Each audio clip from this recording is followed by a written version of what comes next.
Hello and welcome to Grumpy Gamers. You're here with me, Pete, and along with me this week I have Ben. Hello. Eddy.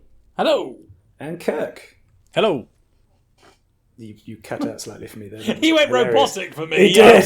But on the recording, you'd be clear as day. It wasn't my internet that time. No, that was Kirk. Yeah, Are you sure? I don't know what I'm trying Why'd to you do. go Irish? / Cornish. That was. Are you sure? Oh, yeah, big Cornish. I'm from down combination. south. Where are you, me lover? Party robots are all from down south. They are. 7 seconds. 7 seconds for us to lose track. Fantastic work, gents. All right. So it's all four of us again, which is a big plus. Yep. Yeah, good for that. I mean, obviously, it was mostly me missing beforehand. But yeah, this time we're all here.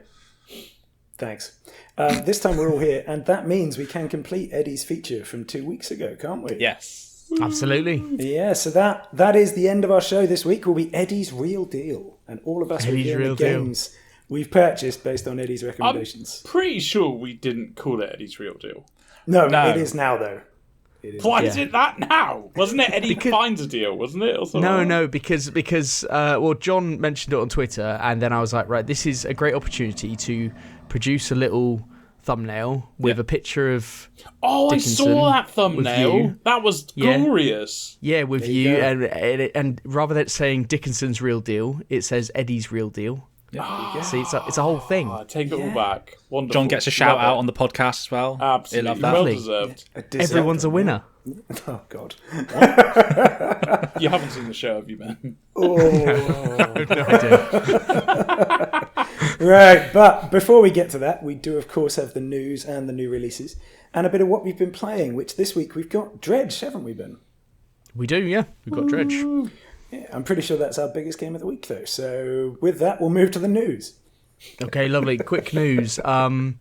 Marvel's Avengers has had its last patch, and the marketplace has been locked, and paid cosmetics are now free. So all the things that you spent hard-earned money on, they're all free for everyone. If you've been interested in the game, now is absolutely the best time to play the game.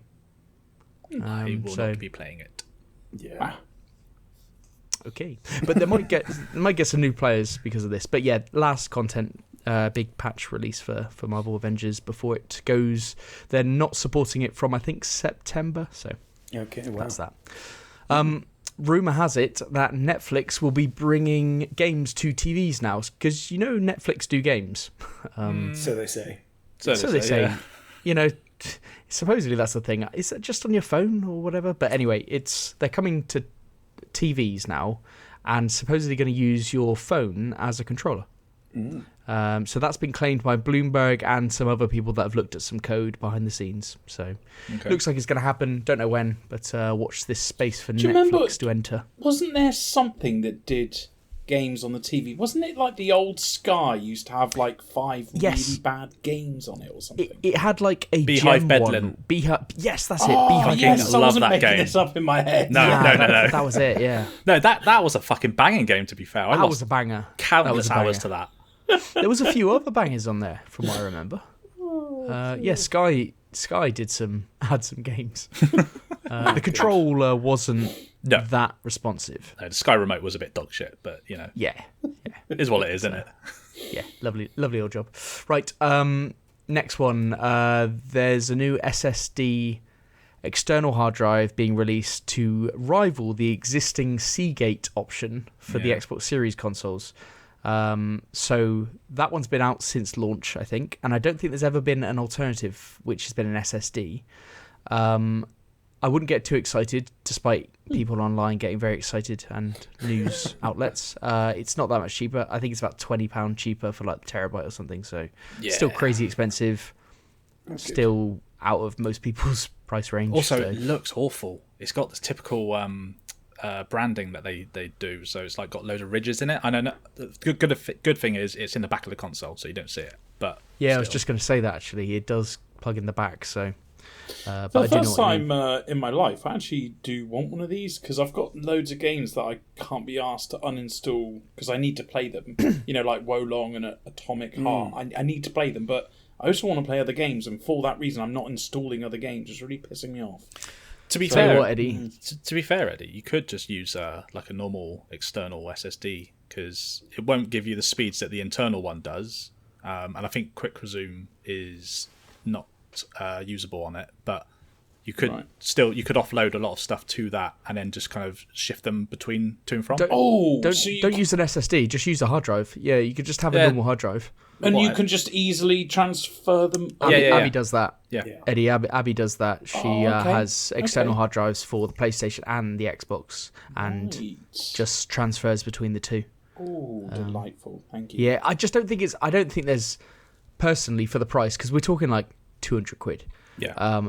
It just doesn't make sense in my eyes to be unless you've got money to burn be doing that. Otherwise, just get a hard drive and transfer. The real benefit is just so that you can use all of the quick resume more than anything on it. Yeah, that's literally it.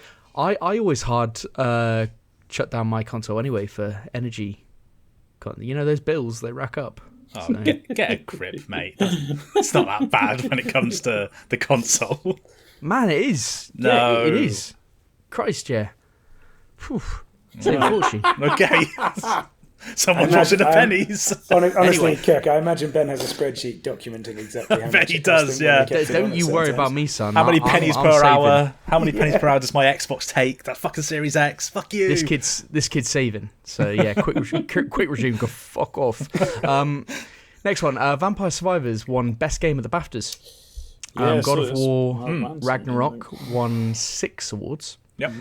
Elden Ring won 2 awards, one of which was for multiplayer, apparently. I believe the Cafe Manager won something. Because my dad sent me the link with the link of the cat game got a win or something like that. So fantastic. Have a little look. Yeah, well, that's good. Odd that Vampire Survivors, I think, won Best Game. It's a fine game. Yeah. I've installed it off the back of this news story. Yeah, it's decent. I mean, I've talked about it a few times. Yeah. I enjoyed it until I absolutely didn't. So, yeah. Yeah, so, I don't think I like it at all. But as you know, it's been voted Game of the Year. I need to play it. So I think it's one of those games that you reach your own completion on it. So I did what I think was. I got to the end of it. I don't think there's much more I could do other than grind out to get different characters and shit. But I didn't like your terminology there. You reach your own completion. That's a bit weird. Wow, we had to make that sexual. I envisage a future rant about me saying how this should never ever be a Game of the Year. But you know, I could be wrong. I actually think what will happen, Eddie, is you'll play it and you go like, I fucking love it. You'll be annoyed that you'll really like it. I was with Hades. It Takes Two. No, Hades. Hades. I'll tell you what, better example, Kirk. Yeah, fuck me. It Takes Two. I had to vomit in the toilet before playing that the first time, but I walked away going, oh, it's all right. I might actually play that with my parents. Yeah, it'll be one of those. It honestly will. On your backbone when you got some TV on or something. Lovely. It's perfect. Yeah. Can I, next before one. we do, I would just like to say the BAFTA Awards are really weird for games. So I just want to give you an overview, because Vampire Survivors wins Best Game. Yeah. Elden Ring wins Best Original Property, which... Yes, I saw that. That's just a new game, basically. Does that just mean new IP? Or pretty much. That's exactly a lot of recycled stuff in that new IP, but yeah. Yeah, and what I liked as well is there's also one for debut game, which sort of has Tunic winning, by the way, just for Kirk, because I'm sure he'll approve of that. Oh, no. I do approve. Yeah, but Vampire Survivors was in the category for that, and was also in the category for Best Original Property, which you'd think if it's the best game, it should have won both of those. Yeah. So what you're trying to say... It's so weird how they spread it out. What you're trying to say is Tunic is the best game of the year. Yeah, and beats Elden Ring, as we knew. Yes. Thank you. We literally said that on the podcast. Yeah, exactly my point. Yes, it's just they're very odd awards. That's all I'm saying. Yeah, that's well done to all the winners anyway.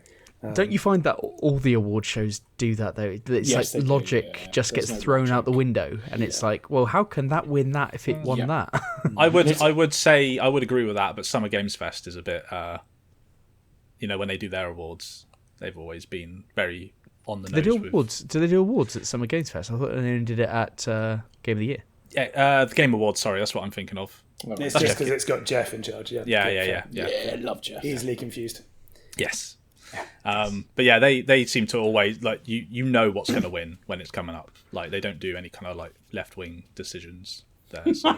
Left wing decisions. Yeah. Sorry. Yeah. Well, yeah, No need to get political. Right, move us on, Ben. Move us on. Next up, Gran Turismo 7 can do 120 frames per second now if your TV or monitor can handle it. So they've added that patch into the game. So that's pretty cool.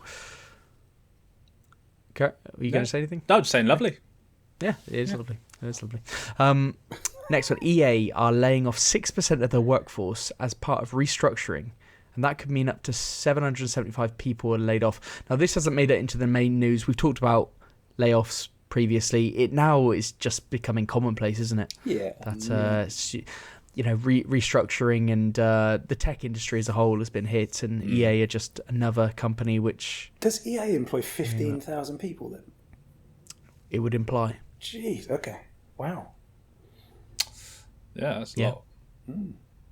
That's just bigger than I thought it would be. Sorry. Yeah. EA are pretty big, and I bet all of them work on FIFA. I was going to say, most of these layoffs are probably FIFA, actually. Yeah. So...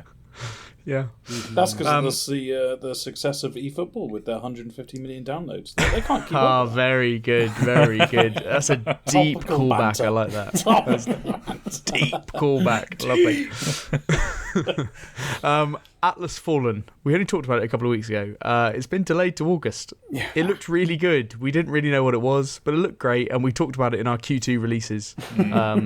But it's not, so August it is. Old news already. Absolutely, yeah. That podcast becomes redundant. And finally, Resident Evil 4 Remake has sold over 3 million copies already, which is pretty good going. Yes. I think it becomes the best-selling Resident Evil in that time period.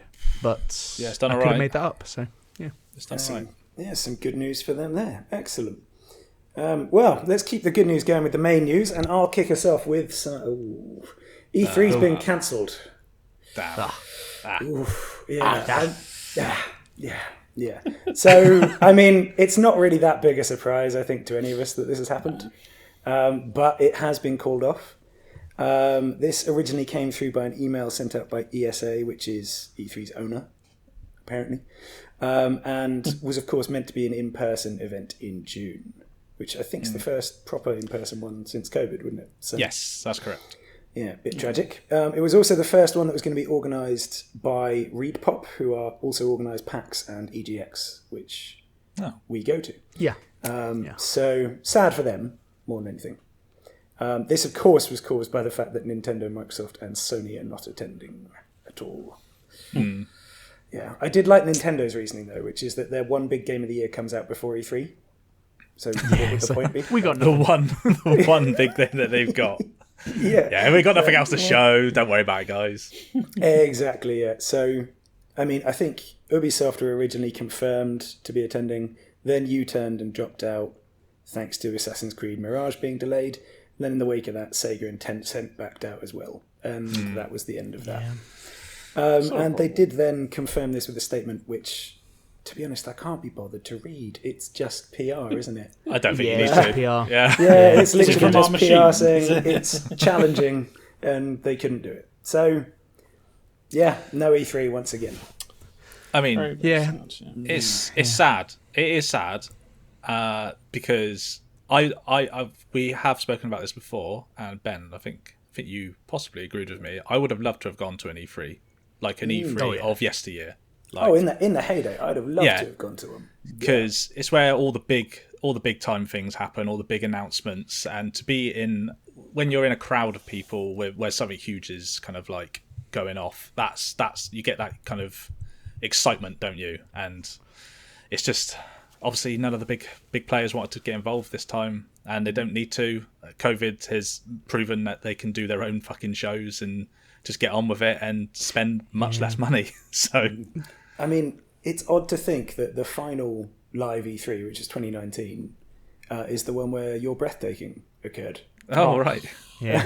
Like, that would have been an amazing thing to be in the arena for as well. Yeah. But that might be the last one. Like... I think the best thing about E3 for me was just that it's all happening in 1 week. So you've got all the main... Yeah. You've got Nintendo, Microsoft, Sony. They're all doing their conferences. Then you'd have the Bethesda conference and all this kind of stuff, Ubisoft. And it'd all be happening in 1 week. And you'd get excited for that week because I know, like, it's all overhyped. Games are never as good as they're made out to be. And it's all, all of that kind of stuff. But it was something that you could get excited for a week. When it's... I'm not saying that they're not going to do I'm sure Nintendo will still do a conference. I'm sure, or like a Nintendo Direct. Microsoft are going to do theirs and have the Bethesda stuff as well. Sony will do one, no doubt, as well, because they need to show what they're working on. But they're not going to do it in that 1 week. And there was something special about that kind of week of excitement where it's like conference after conference after conference. Everyone came together, didn't they? Basically. Yeah, and all the news is popping, and you'd wake up in the morning and it happened in the evening in America or something, so you stick it on YouTube and you watch the whole thing, and it's just fantastic. And that's what I will miss, because Summer Games Fest is great. The opening night is great, but then it's like a month worth of fucking drawn out nonsense, and it's like, just give me some fucking heavy hitters. And so if I knew Nintendo and Microsoft and Sony were all doing conferences in the same week, I'd be buzzing. But we don't know. They don't have to do it then. They'll do it whenever they want, whenever they need to, and it's just a real shame. And it's a shame for the industry as well, because these events were not just for fans like us. This is where, like, people would strike deals. This is where indie people would get signed. This is where games would actually be discussed and things would happen behind the scenes. And it's a shame for those people. It's a shame for journalists who would actually be there and actually play games. And I think it all started going downhill when they opened up to the public. I just think if they kept it how it was, and came across less elite, didn't it? I guess. Yeah, in that way. Yeah, you know what I mean? I just love the old conferences, like when they show off new consoles and stuff like that. It's like, Jesus, that's so cool. But you just won't get that anymore. You just gone are those days, and just think it's a real shame. And now we're back in bleak somberness. Good. Someone take us forward. All right. The Last of Us Part 1 PC port that we talked about came out last Tuesday. Good, right? Yeah. Tragically bad. Excellent. Okay. Yes. So yeah, if you remember, they did have a 25 delay, to sort out the problems. As they said, they needed it in the best shape possible, so that's why they did the delay. Well, in the past week, PC purchasers on Steam have reported loads of problems, including inconsistent frame rates, regular crashes, stuttering, long load times, and poor optimization. The rating on Steam currently sits at mixed, with 44% of people saying it's positive, which...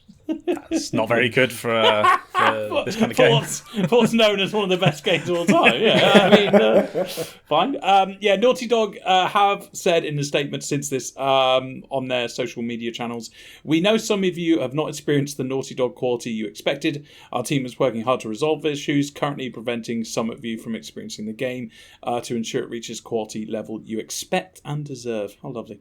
A hotfix addressing jittering on mouse control camera movement, some crashes, and more for The Last of Us Part 1 on PC is slated for Tuesday. Slated for Tuesday. Is that a term, is it? Yeah. Never heard that. A larger patch with additional fixes will be deployed later in the week. We also encourage players to ensure you are using the latest NVIDIA, AMD, and Intel graphics drivers. Our team and dedicated partners at Iron Galaxy will continue to investigate and address known issues to deliver the great The Last of Us Part 1 experience you expect. Beautiful. That last paragraph would piss you off, wouldn't it? Yes, I'm using the latest fucking drivers, you cunts. That would piss me right off. Bit of victim blaming on a very low level. Yeah. Make sure you're smart enough.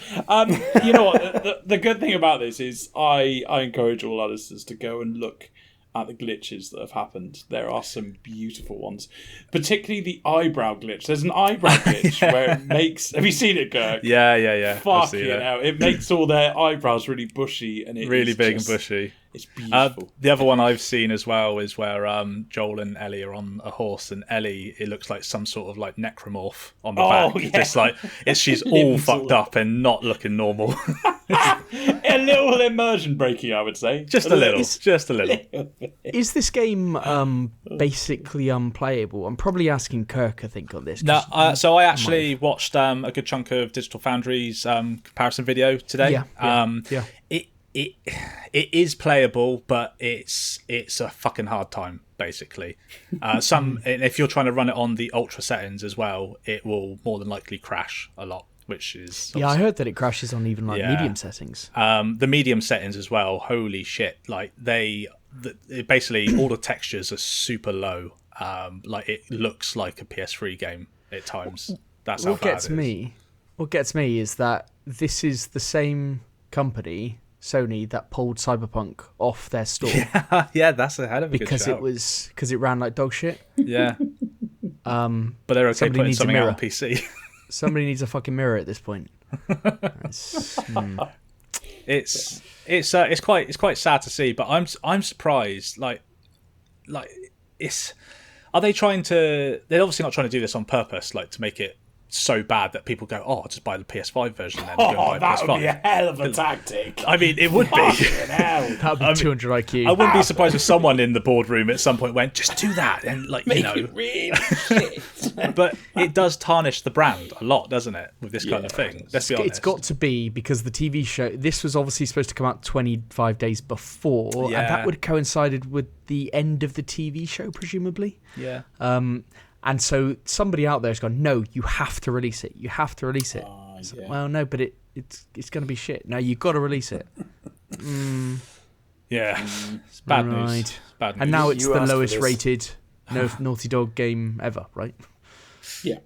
Yes. So I what I disagree with here is that people go out and they pay the top dollar, they pay the best possible price, they pay day one price for it, and they get the worst product that it's ever going to be, because it'll be patched from that point. And it's always that thing, we've mentioned it before, but it's that thing of day one, you get the worst possible version of the product for the highest price. Mm-hmm. And this almost takes the piss, because they have people have bought this in good faith. Yeah. And then that happens. It's essentially a shame. The best option is to treat every game like early access now. It's a shame, though, isn't it, Pete? It is, yeah. It is. It's a shame, because people get really excited for this stuff. Like, especially if you've never played it. You watch the TV show, maybe, but you got an awesome PC. You're like, right, I'm going to fucking go in on this. This is what I'm going to... And then it's like that, and crashes, and terrible. They would have known it as well. That's the worst thing. They would have known it. Can you imagine if Naughty Dog wanted to release that on the PS5? Oh, it'd be inexcusable. Sony would be like... They could never happen. Excuse me? No, absolutely not. No, it could never happen, Kirk. So why let it happen for PC? This is still part of your brand. You may not have made the machine, but but Ben's original point of releasing it with the TV series, that they have to. They can't delay it like 6 months ago, because then that's no. But they could delay it a bit more. I mean, if the game is so bad that it crashes all the time and people are having, the load screens on it are like it's minutes. Yeah. And the first time you load up the game, it takes an hour.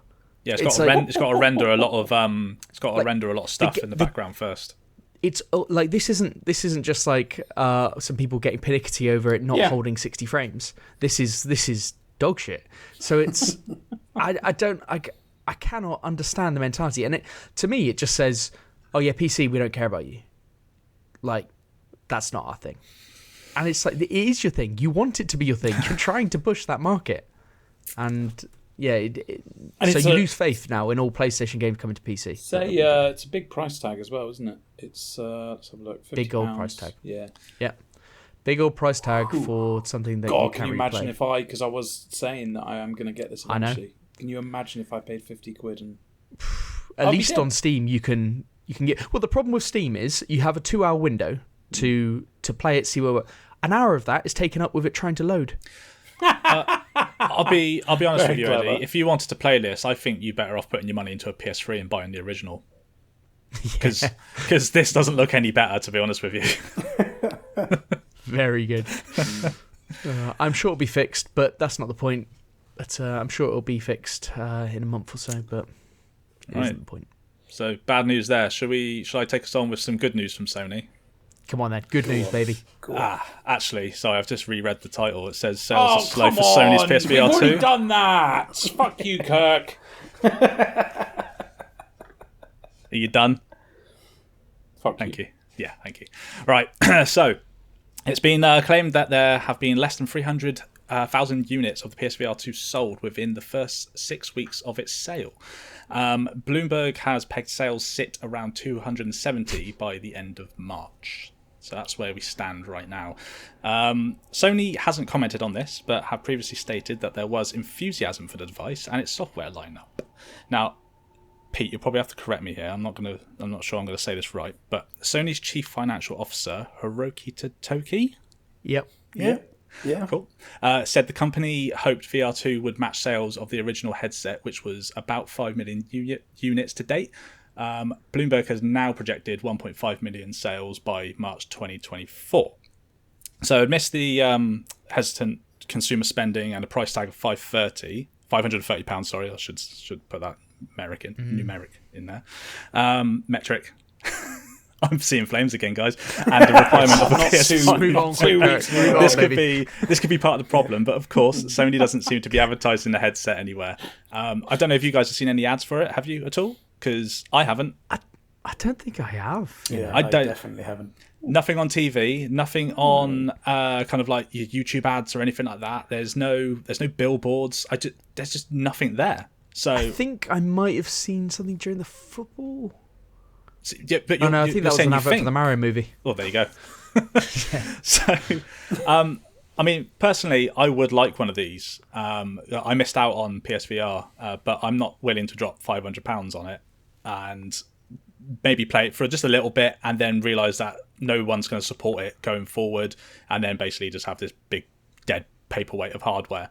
But on that, we needed this kind of hardware to come out to help drive the technology forward. It's just Sony aren't really doing anything with it and don't know why. And I do know why. It's fucking $500,000. And you need a $500,000 console to fucking play it in the first place. So you need to spend $1,000 just to play it. Yeah, you're right. You're right, Kirk. And the problem is always, if you don't sell any units, then who's going to make games for it? And who's going to invest money making games for it? Because nobody can buy the games. So you can't make a return. And we've said before about these headsets are great. They're fantastic, but they're too independent and siloed, and games have to be made for individual headsets and things like that. And all they are, and they're cut off from the rest of the audience. Your audience is so small. You need to do something about it, and I don't know what they're expecting. I don't know. So, I mean, there's 30 million PS5s or something out there. Yeah. I don't know what you made a great point, Kurt. I haven't seen one advert for it. It's they aren't advertising it, and I've heard this on other podcasts as well. Like everyone's saying the same thing. Like, do you see where they're advertising? Absolutely not. So how is it going to drum up any interest? It's like they made it. They knew that they wanted to make it. They got so far along in the process of making it and didn't quite know how to market it. It cost a lot of money. Then they realised, okay, we better just put it out and not shelve it because, whatever reason. And they just thought, fuck it. Let's just go with what we got. But if they advertised it, we all know here that I am very susceptible to you marketing. would have got two, yeah. I would have bought everyone I could find. I'm very susceptible. The fear of missing out is strong. But not with this. But no, because I'm missing out. Nobody's telling me about it. Nobody's telling me about it. I'm not. Not. The only person I've heard talk about it is Donnie. And he didn't fucking get one in the first place. Hey, you got a charger. Leave him alone.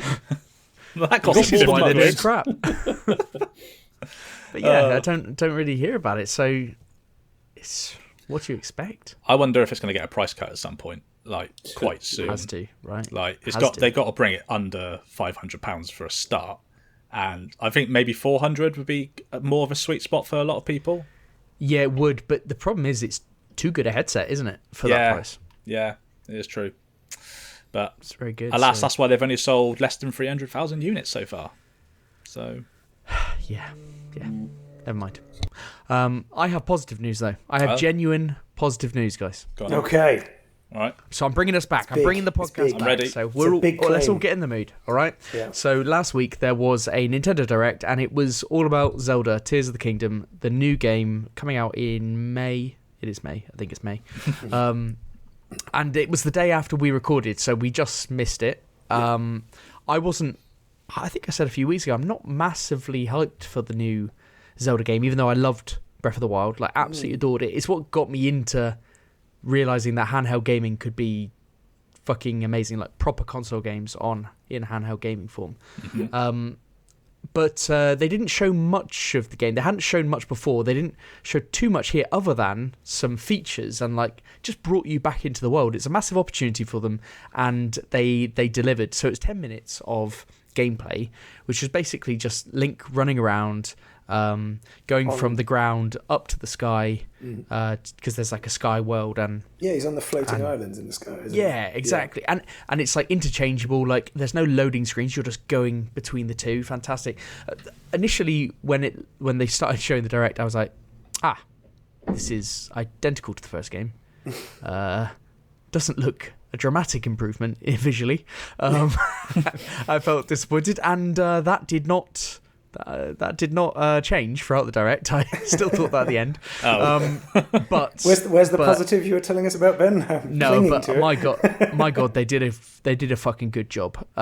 So the first Zelda game, the best thing about Breath of the Wild is that it's incredibly creative. Like, you can do all the puzzles and stuff can be done differently. It's one of those things where you go like, I think if I did this with that, and then it does it, and you're like, whoa, that's incredible. And it seemed like they just carried that on in this. They've still got the weapon degradation going on. So I did a Kirk there. Breakdown. Breakdown. Right. Yeah, I got you. Yeah. So the weapons, like the durability breaks down. Degraded. Okay. Yeah.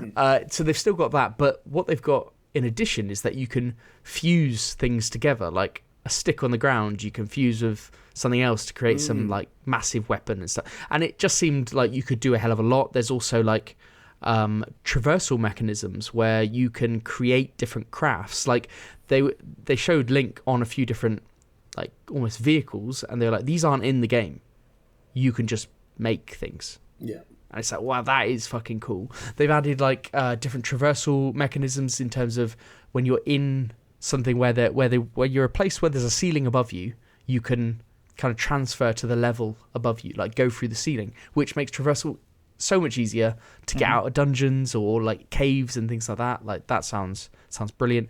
And that transition between the sky islands and the ground, where he got hit and Link flew off the island and then just went into a skydive, and you're just going straight back to the ground.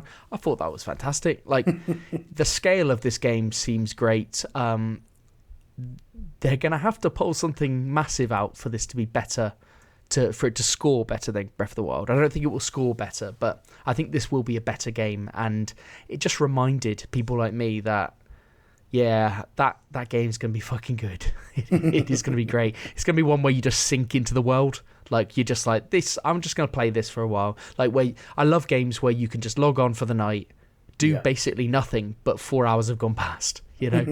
Where you just set yourself a few tasks. And Zelda's going to be back very soon. It's going to be huge. It's back, baby. Back, baby. Nice. So that's it. That's the good news. Yes, indeed. Yeah, I did watch it. I can see why you're hyped for this, to be fair. It's pretty cool, right? It was a really good Direct. Yes, I thought it was, and it didn't overstay its welcome, which is also a very good thing with these. So they highlighted what they wanted to, and then went right bye. Which is they just ignited the fire and went, see ya. Yes, it does remind me. I do want to play Breath of the Wild at some point, but fantastic game, yeah. One day, we'll see. But for now, I do have a spare Switch and Breath of the Wild, so anytime. How do you all have all these spare? Yeah, okay, fine. I'll text you later. Before then, let's talk about the new releases, which are easily more accessible to me. Yes. All right, next one. New releases. First one I can't pronounce. Why is it always the first one I can't pronounce? What's going on there? I moved the order around to make it specifically that way. Very smart. Very smart. Batora. I'm going to go with that. Lost Haven, coming out on Switch April 6th. It's a Switch release. The game came out last October. It's from Team 17. It's a choice-driven isometric action-adventure with RPG elements. So there you go. Must be good if it's coming out on Switch. I thought it looked quite solid, actually. I thought I think we said it at the time it was originally released. It's quite a nice-looking game overall. It is, yeah. Yeah, it looks decent. It's got some similarities to earlier Diablos, if you know what I mean, but in how it looks. I really like the look of it. I didn't spend too much time researching this, but I just thought I saw a few videos and went, yeah, it looks solid. Yeah, it's got very positive reviews on Steam as well. Just so you know, although cool. There's very few of them as well, I will say. Yeah, 123 of them. Yeah, it's not a massive amount, but it does look like a very good isometric game. Yeah. Down Switch. Next one, Curse of the Sea Rats, coming out on PC, PlayStations, Xboxes, and Switch, April 6th. Embark on an epic, hand-animated Ratoidvania. See what they did there? Lovely. See what they did there? Very good. Ratoidvania adventure, where your crew has been turned into rats by a pirate witch. Pirate witch? Never knew they existed, actually. Explore a rich, non-linear world. Didn't need to involve that, but they felt they had to. Enjoy fun action platforming. Face challenging bosses and unlock unique abilities, either alone or in local co-op. Lovely. It's a Metroidvania, as you may have guessed by that brilliant, cunning use of words. You can have 4 characters, each bring their own unique fighting style, and of course you can play 4-player co-op, with each of you being each character.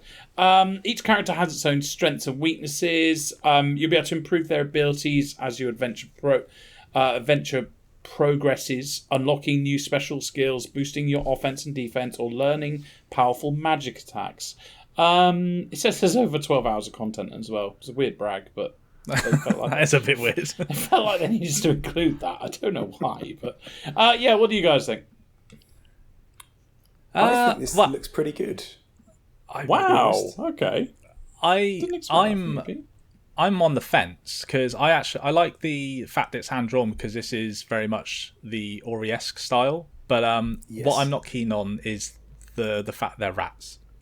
I don't know why. I just don't like. I don't like the concept behind the. I don't like the drawing of the rats. Reminds me of like kind of the Aristocat. It reminds me a bit Disney-ish. Yeah, just the drawing. To be fair, it is a bit Disney style. Yeah. Actually, now that you say that, as I'm just checking out the screenshots as we're doing this, it kind of, I don't know why, but I get like the vibe of. Do you remember like Aladdin on the Mega Drive? Yeah. I get that kind of. What a game that is! Yeah. Get that kind of feel from the look of it. Yes, I think it's got that kind of older PC game feel to it. Yeah, definitely. Although this is in not any way to say it's pixelated, because I actually think the art style is really good. It's more how the movement happens on the screen. Definitely. In that respect, I think Aladdin or like The Lion King, those type of generations of games, it's definitely got a lot of similarities in that, hasn't it? Yeah. Definitely. Could be good though. Could be good. Just I don't think I'll give it a go just because it's called Sea Rats. So. What do you have against rats? You know what? Let's not answer that question. Let's just. It's a Ratovania. Come on, you got to buy it just for that. No, definitely. Next one. If you don't like rats, then I hope you like ravens, because this one is Raven's Watch, coming out on PC April 6th. Fallen Heroes. Did you just segue? I did. I'm so proud of you. But I segued myself. That's the only time I segue. Fallen heroes of old folk tales and legends, you are on the verge of a crucial battle against the nightmare invading and Invading... Oh, that was right. And Corrupting Your World, a roguelike action game from the creators of Curse of the Dead Gods, playable solo or in online co-op. It's a top-down roguelike action game that combines intense real-time combat with deep gameplay and high replay value. It looks exactly like Curse of the Dead Gods, but just slightly brighter, if you turned up your brightness just a little bit. You can have up to 4 players in co-op, just like the last game. Characters have unique hero abilities inspired by characters from folk tales and legends. And I've looked into it, and it's more like Norse. Yeah, it's like Beowulf and people like that. Yeah, it's pretty cool, isn't it? Yeah. What do you guys think? I'm not mad at this.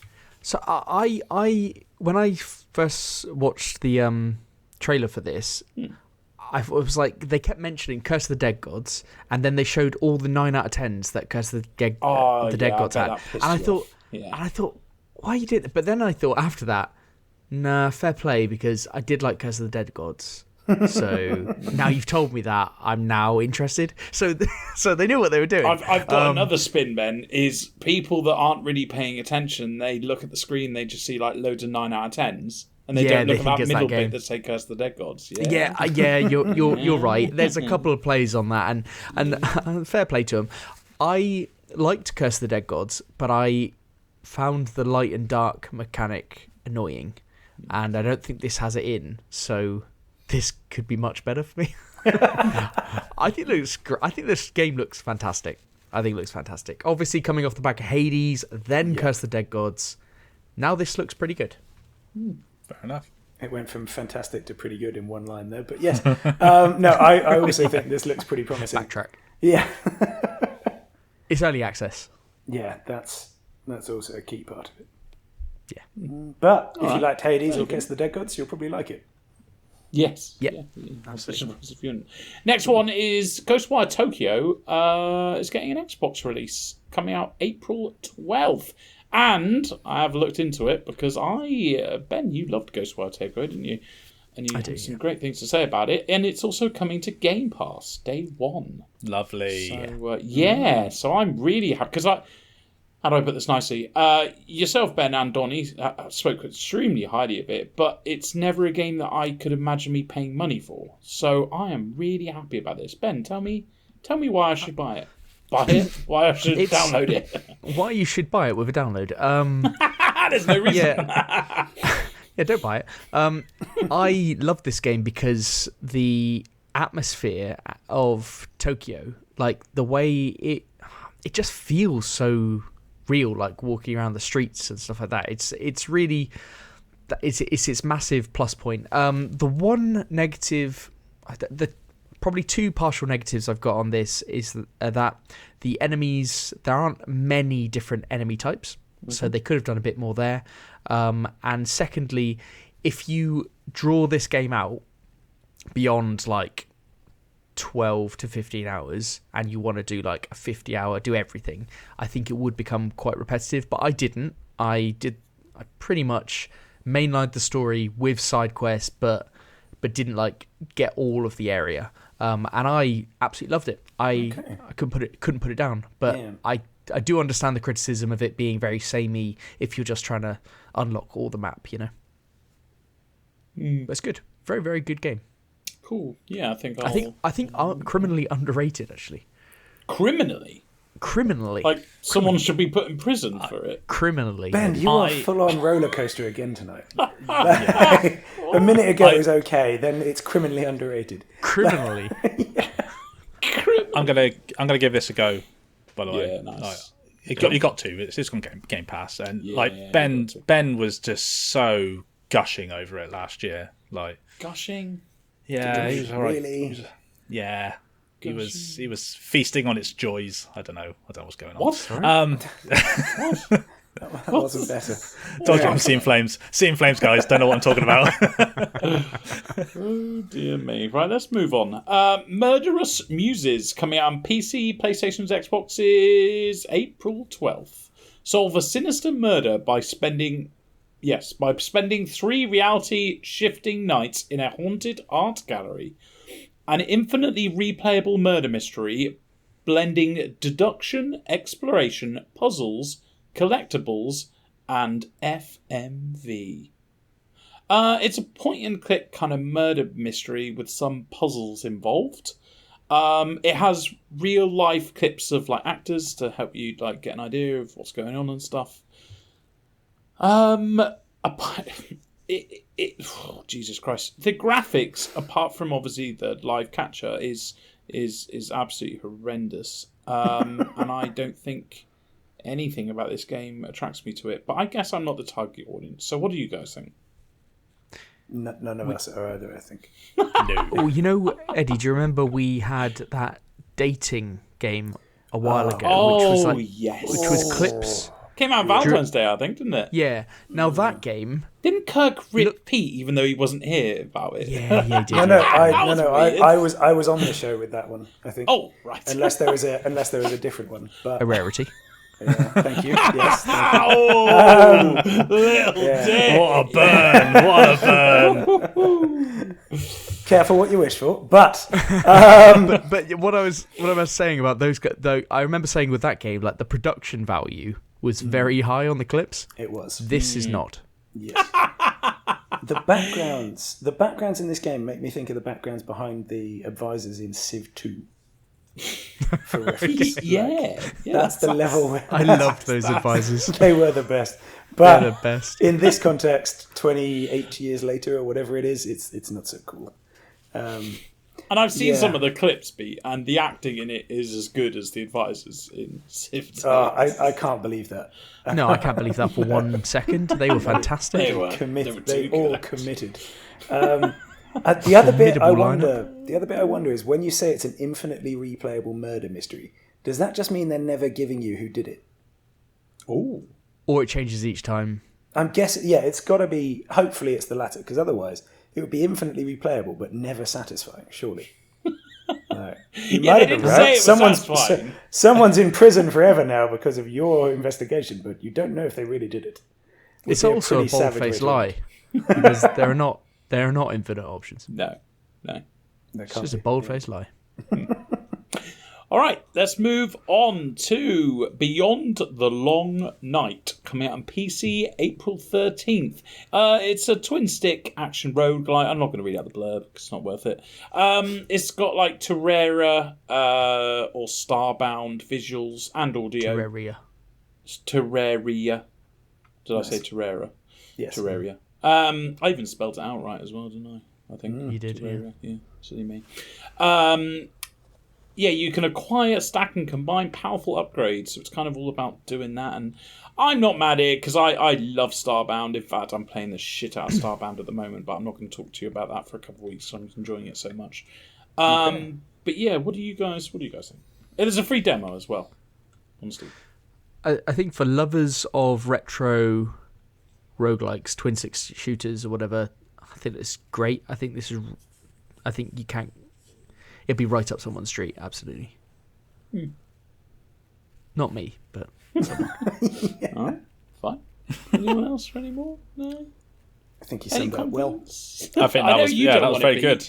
Because you highlighted the blurb and said "Cole?" So I know you don't like it, as well as the next fucking 3 games. But all the other games on this fucking list. Hey, there's one game I'm waiting for on this list. Oh, it's a DLC. That doesn't count. We'll get to that. Right, next one. Hunt the Night, coming out on PC April 13th. Not going to read the blurb because Pete doesn't like it. It's a top-down action adventure. It's got like a Game Boy look to it, but quite polished. And if you don't know what that means, then look it up and you'll know exactly what I mean.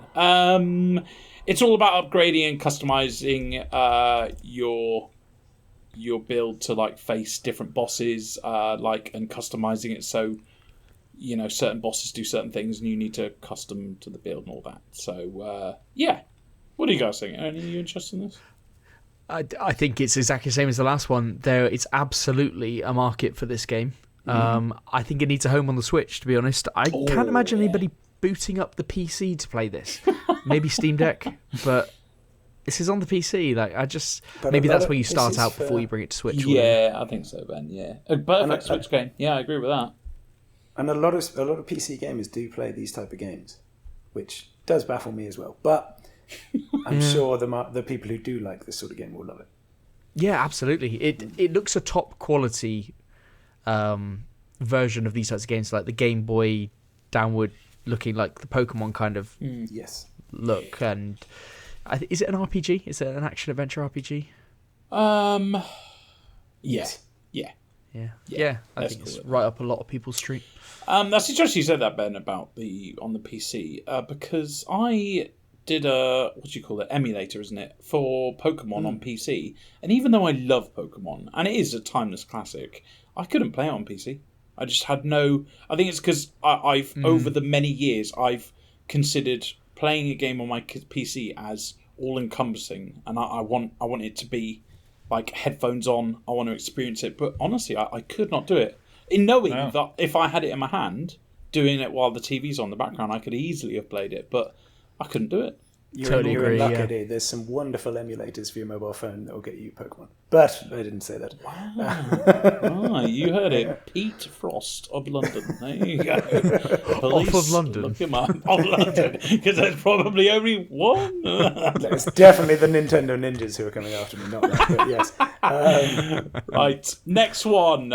This is pretty shit, but I think someone wanted to Shut the fuck up. Total War Warhammer 3 Forge of the Chaos Dwarves DLC coming out on PC April 13th. Yeah, so it's a DLC pack.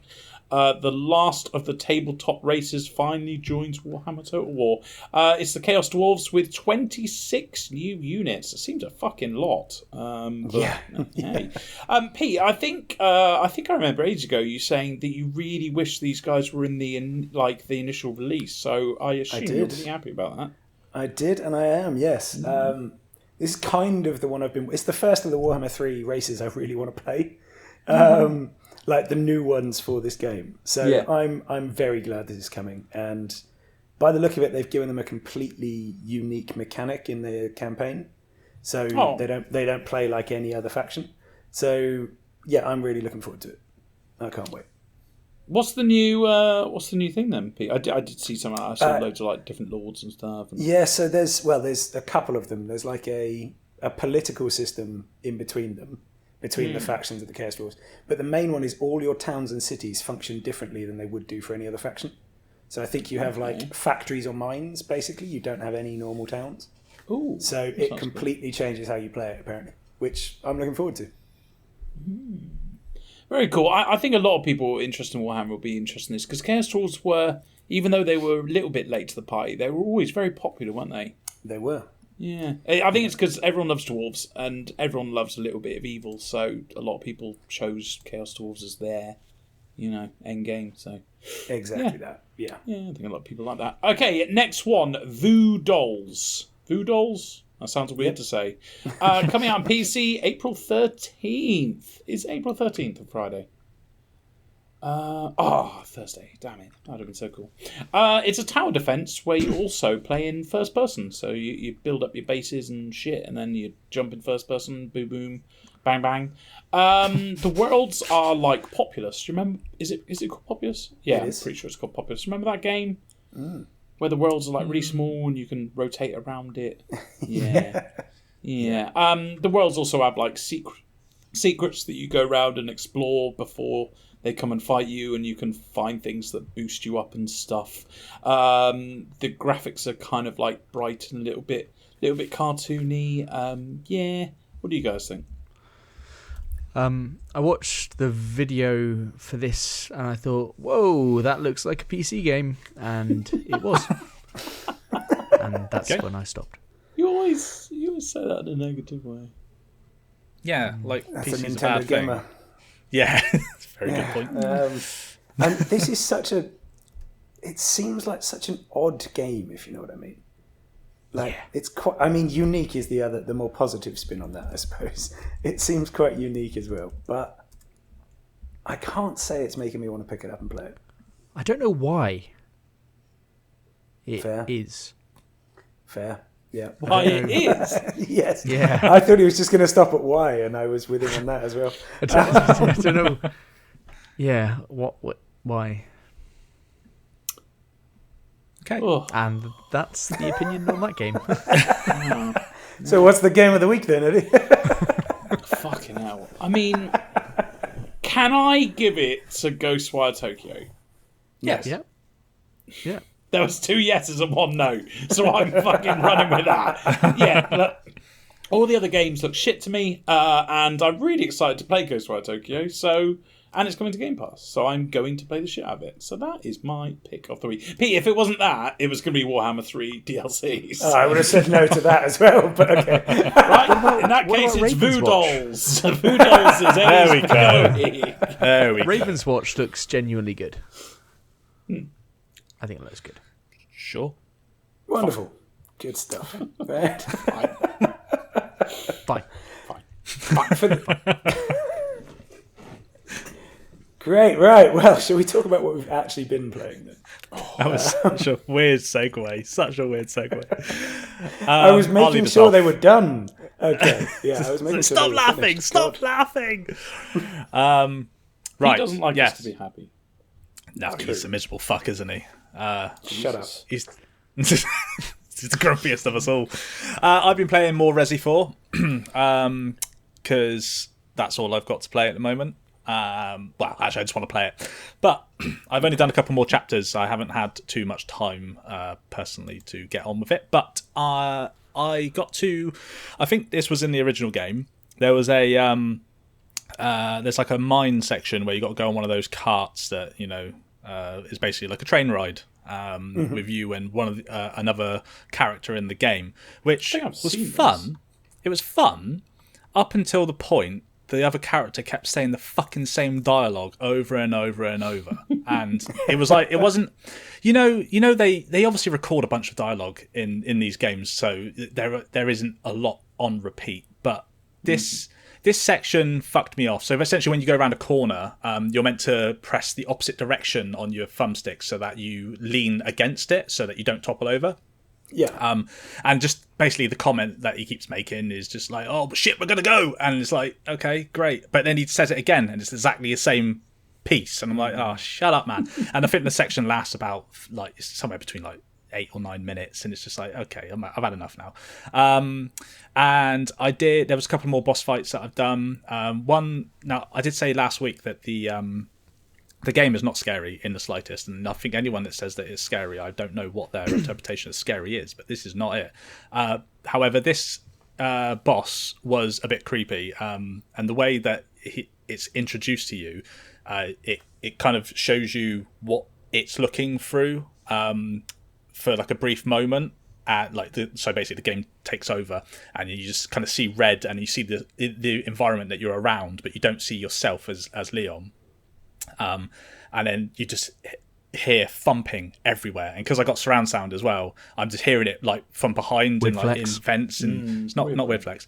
But I was like, okay, so this thing's coming charging at me, but I couldn't tell exactly where it was because like there's a lot of different kind of areas. There's like ducks and not ducks, ducting.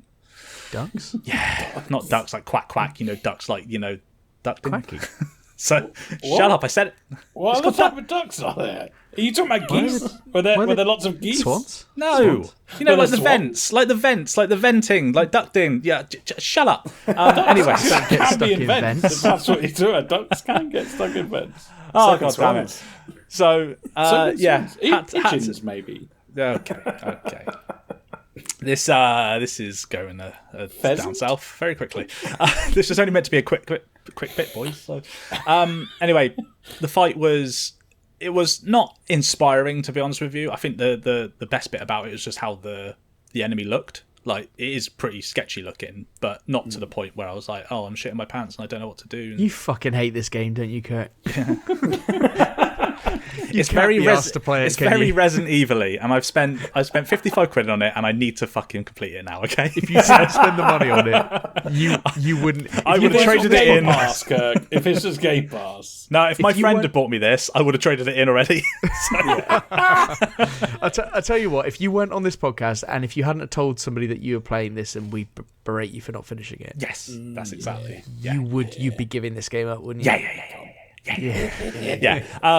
I said it's in all seriousness, it's a fine game. That's it. Like I'm calling back to what I said last week. I don't get the hype. I don't see why everyone is raving about it.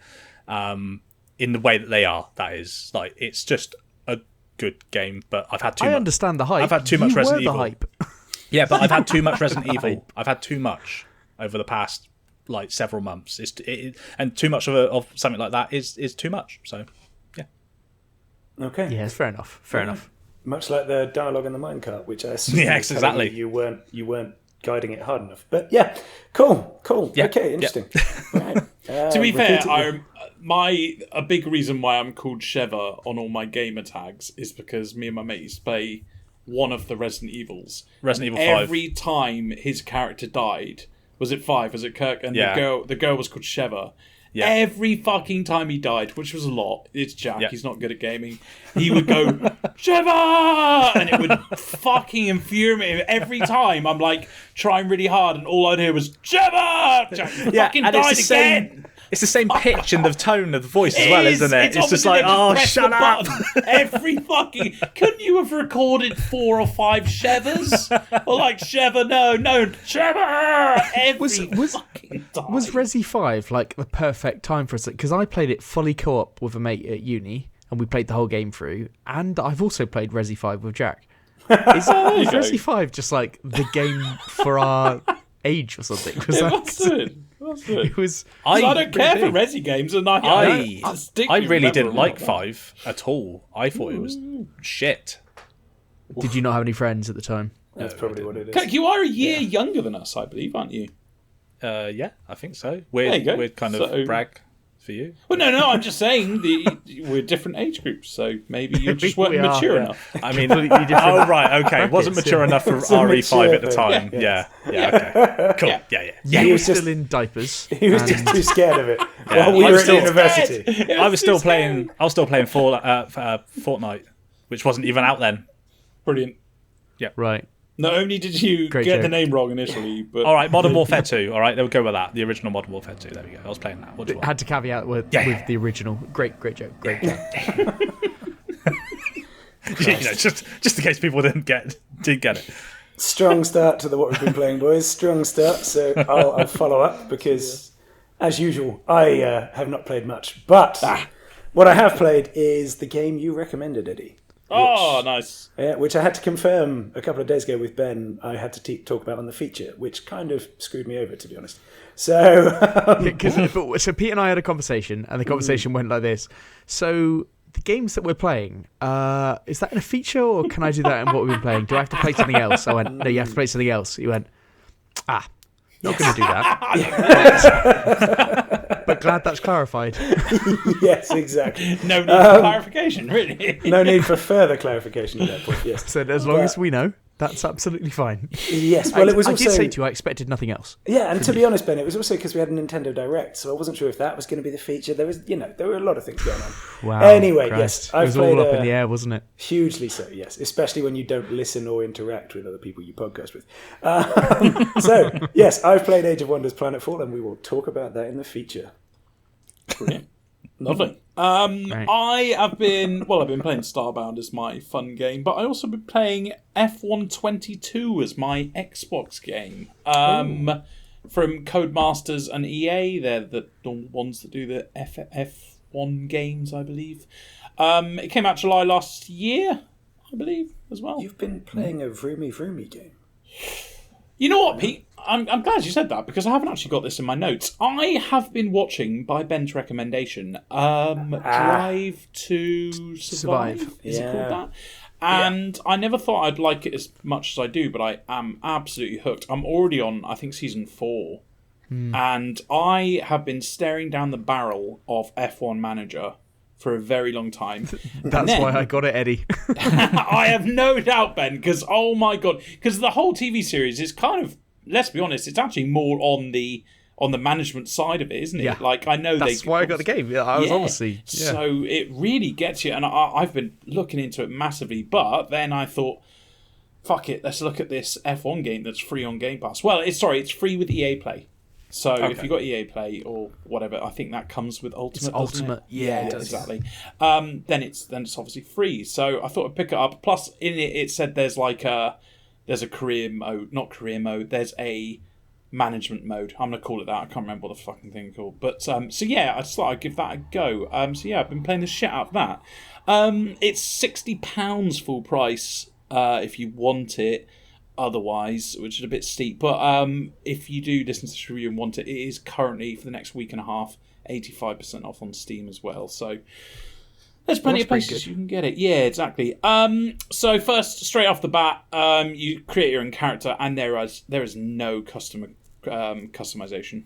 Customer customization? Player customization. That's the one. Which is really disappointing because I look like a Japanese person. Because weirdly, the Japanese model was the closest looking to me, which I thought was quite interesting. Okay. Yeah, never thought that. But there's only like 15. And you know what really pissed me off as well is the audio of my name doesn't exist. Not only is there no Eddy, which, let's be honest, is quite common. It's probably one of the most common fucking surnames. It's also a first name, but of course it's not. And then I went, oh, fuck, I like being called Eddy. Everyone calls me Eddy, so all my friends, so only Kirk calls me Chris. But Chris isn't even on the fucking list either. Wow. Christopherson, I would have accepted. Anything. But no, not so I have to go as Edison, which is fucking ridiculous. Close enough. I mean, it's close you got to get. Close enough. So you've got a Japanese Eddy who is called Edison, which is fine. It pissed me off a little bit, but that's fine. You know what did turn me on? I'm going to keep with it. You know what turned me on after that, though, was you have a house, which is a new feature to this game. Of course this got you. Yeah, they didn't have this in previous games. And you can customise it by like putting a new sofa in, and apparently there's unlockables and stuff like that, which is pretty cool. They do get you. That's where there is a store where you can pay real money and then you can get cool looking things. So that's their way of, getting the extra bucks off people. But let's get into the game. Everything is customizable, and I think this is absolutely brilliant. And what I mean by this, obviously not player customization, that's shit. As in, like, races, for example. Just to put that as an example. You can customize how long the practice sessions are, how long the qualifying is, if it's like a sprint, or if it's like a full 45 minutes. Same with the races, you can do like, there's like 4 different things. And I think that's brilliant, because someone who likes immersion like me, I wanted to do the full race. Obviously, I can't do that. I can't be on the fucking one race for, fucking 2 hours. And then I put it on medium, but then I went, hang on, medium is still fucking 25 laps. And it was taking me 50 minutes at every fucking race. So, yeah, I knocked it down. And there's even a really short one that's like 5 laps. The only problem with that, which I don't like, is it doesn't include pit stops, which, of course, a big part of this game is pit stops, and you also have pit strategies, like in real life. Ben, I don't know if you follow it, but you have do I pit early and then have better tyres and all that? I've played F1 Manager, don't you worry about it, Eddy. Yeah, so that's the only negative, but they do have that with like the medium, so all these kind of things are brilliant. They have customization with things like AI difficulty, so it took me like 10 races just to work out what the ultimate, for those of you who don't know, AI meter, I've my skill level anyway, 50 exactly on the dot. It seems to be pretty realistic in my opinion. Same with damage. You can adjust everything with damage. Not only the damage itself, but you can affect how certain bits are affected. Same with like fuel. You can customize if it's like realistic or whatever. I obviously recommend everyone put it on realistic damage. And that's because a big part of this game, which is really entertaining, is when you're driving, the feel of things, it makes a huge difference. So, to put an example, if you put on the wrong tyres, you will notice in the driving. You'll notice, like, it feels stiffer, and, like, when your wings are damaged, for example, because you may be like me and just cheekily knock a car now and again just to get them flying, then you find it so hard to, like, brake harder, or you find it harder to turn, or your brakes might lock up. And there's so many. They've obviously designed this brilliantly to kind of make it feel as authentic as possible. And I tell you what, it's so entertaining. So I recommend anyone that put the damage on full, put the damage on realistic as well, and therefore you're not doing what we all did in racing games back in the day. On the first corner, slam into first place and then take first place off him. Yeah, brilliant. There's two main modes. Obviously, there's the online and all that shit. There's a career one, a career mode, which is where you take a driver and try and be the best in the world. That's fun and all, but to be honest with you, there's another one, the management one. I can't remember what the fucking name of it is. That one's the one to play, in my opinion, because it's exactly what you are, because you're still a driver, but you're a driver owner. So you have all the driver things that come with it, and then you've got all the management things. You get to choose your teammate, you get to choose the sponsors, your engine, you get to deal with the finances, you get to try and buy the drivers, like all real life drivers as well. You get to choose all the upgrades. So the only difference I can see between the career mode and the manager mode is that obviously as a career mode you can't change to Mercedes or Red Bull or something. So yeah, but anyway, in these modes, the career mode specifically, it's brilliant. You get to do that. They keep things interesting by putting in things like fast racetrack with special cars, with real cars like Aston Martin Vanquish and Mercedes cars and stuff. They also keep it interesting by, on practice sessions, you do certain objectives, and those objectives go towards a point system that you use to upgrade your car, which kind of keeps things interesting, because you do them going, I really hope I do that objective by saving fuel or some shit. And then at the end of the race, you can see that your car's getting slightly better. And I guess the hope of it is one day I will be as good as the cars, as good as the Mercedes or the Red Bulls or the Ferraris. So that keeps it interesting. But, and this is my final point, ultimately, it all comes back to, it's a shame, because there's all these amazing mechanics with this game. And they've done a really good job, in my opinion, of keeping things interesting. But none of it outweighs the big thing of you're just going round the same track 20 times, and then you're going on to the next track and going around the track 20 times, and then you do that times 20, and then you do all that again. And I've gone really early. I've probably only put 20 hours into this game, and I've got what I feel is called the FIFA effect, where you look at yourself, you're kind of out of body experience, and you go, I'm doing the same shit every single day. What am I doing with my life? Why am I here? Why aren't you going out and, I don't know, writing a book, singing a song, or making love? What? Touching grass? Yeah, that's the thing. Yeah, that's a thing. That's okay. Yeah. Right, fine. I thought you said touching ass. That's why I had to. I was like, fucking hell. That was a bit deep. Yeah, so, you know what? I'm going to summarise it. I think if you like your F1 games, if you like driving games, I think this is really, really good. I think you'll really entertain it. I've seen all the F1 hardcores don't recommend this game, because they say the only difference of this and the other F1 games are the house mode, which people aren't happy with, but I think it's fucking great. So yeah, but anyone who's casual as well, I think it's okay. It's a good jump on. If you've got 10 quid, then yeah, I'd recommend give it a go. Yeah. Nice. Well, it's good that you gave a Vroomy game a good shot. There you go. I'm doing more for the Vroomy Vroomers than Kirk is, and he's the only reason why he's here is for the Vroomy. So you're now the Vroomy Vroomer. I'm a mashed potato boy. Oh, don't. You need to stop saying that. Hey, okay? Kirk, they're my people now. Oh, your people. People. You don't get to tell my people what I say to them. Okay. All right. Yeah, fair enough. You got me there, buddy. Good. Right. Well, I'll continue on. So I've been playing Dredge this week. It came out last week. I know, Eddie, you were excited about Tell me.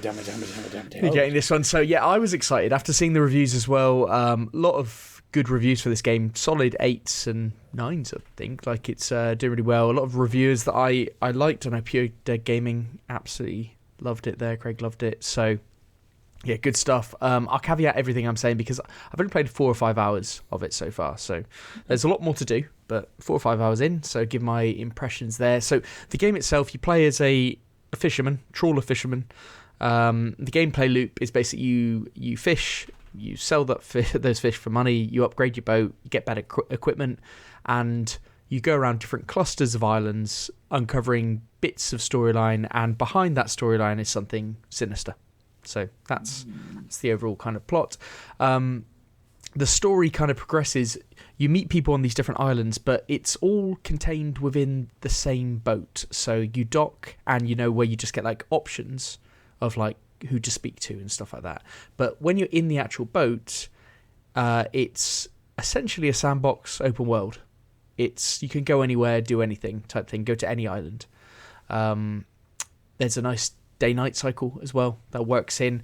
The main kind of thing that this game's got going on is it's a nice kind of fishing game during the day, and the time is ticking on. When it ticks the night, that's when things kind of like change. And you get like a fear or insanity bar or meter, and your hallucinations start to come to life, and so you get like a ghost shark attacking you and stuff like that, and it can sink your boat and things like that. So you don't want to really be out at night, but there are some fish that can only be caught at night. So it makes you do things in a different way as and when. But most of the time it's during the day, and when you are out, it's very relaxing, and it's lovely art style. Have you guys seen the art style for this? Yeah. Very, very clean. Kind of, I don't really know how to describe it. Kind of, it's not cartoony. It's kind of cartoony, but not. It's like a nice, clean, arty cartoon stuff. But also the frame rate is fantastic on this, because I'm playing on Switch, and you could think that maybe it might dip a bit, but it's really, really good and works well.